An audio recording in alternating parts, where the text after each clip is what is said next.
You can see a lot of the detail of the wings as well, and when they're moving about and seeing how the structure is actually moving, it's amazing.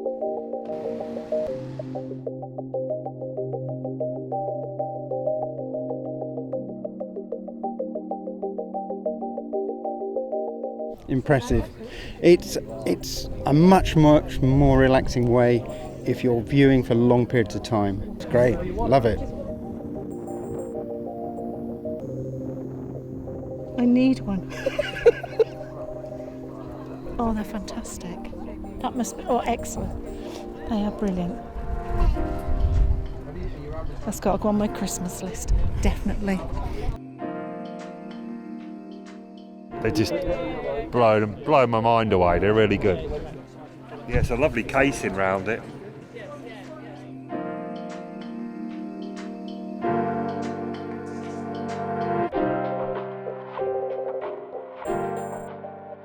I've been watching birds for 30 years and I've never seen anything like this.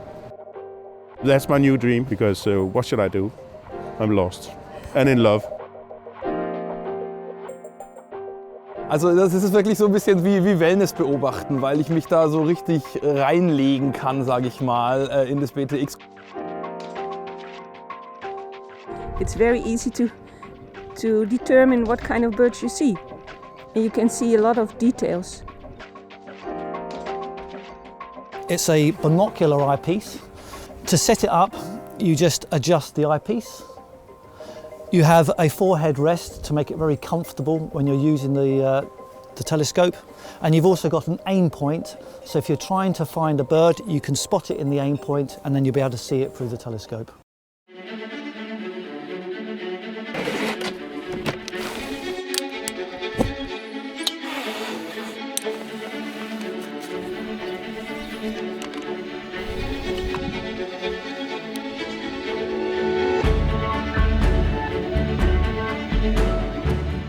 Cley Marshes is based on the Norfolk coast, on the east coast of England, which makes it quite a good spot for migratory birds in the spring and in the autumn.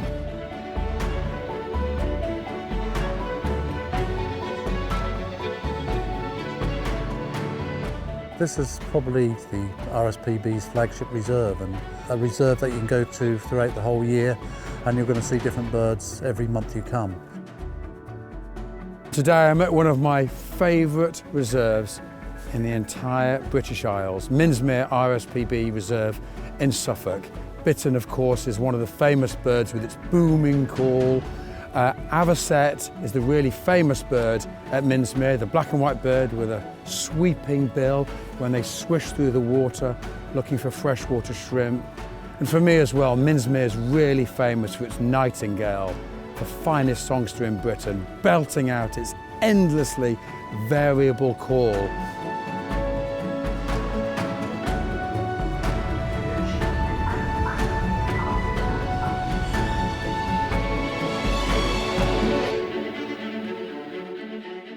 I think this spot is my favorite spot. It's the most northern tip from the island, and you can make a hike here from 1 or 2 hours.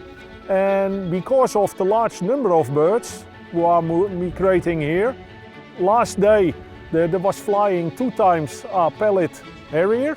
It's very rare in the Netherlands, so that's nice to see in all that numbers of birds.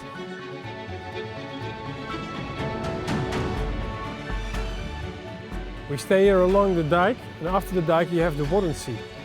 When you use the BTX, it's easier to watch all the waders over there.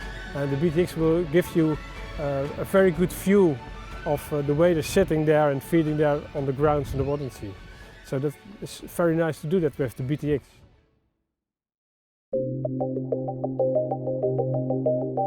A lot of people are into waders or watching wildfowl, ducks, where you scan through open areas, and especially what I always do, I like to focus through the group. So you can first check the front and then the back, and then I switch a little to the right and then back to front to back. And with the amazing depth in the new BTX, you can do that in a new extraordinary way. For me, it's just very relaxed. So you can like lean your head on the thing and you have a very clear view.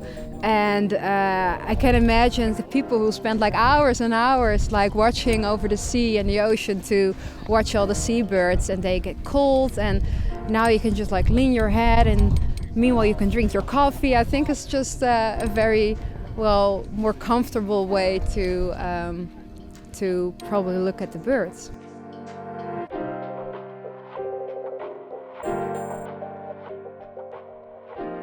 Wir sind am Jadebusen. Das ist eine der großen Meeresbuchten, die der Nationalpark hat. Und das gesamte Jadebusengebiet war früher ein Moor. Und durch Sturmfluten hat sich das Meer immer mehr von diesem Moor sozusagen genommen und entstanden ist dieser Jadebusen, der drumherum komplett eingedeicht ist. Wenn das Wasser nicht da ist, das heißt, wenn wir Niedrigwasser haben, sind hier große Wattflächen, die eine immense Bedeutung haben für die gesamte Vogelwelt, weil viele Vögel dort ein hohes Spektrum an Nahrung und eine hohe Biomasse vorfinden. Now I'm at Skagen, which is the northern part of Denmark, the northern tip of Europe, of continental Europe, which make it a prime site in spring for bird migration. Actually, I was seeing a great northern diver just a few minutes ago migrating north out here, and it was quite marvelous to watch it in the BTX. I couldn't believe the difference there is between looking through a monoscope and looking through a binocular telescope. At least for myself it works like that. Everybody has two eyes which are different. Usually they're quite different. Now with the binocular telescope, the brain takes care of that problem, so I can only see one sharp picture.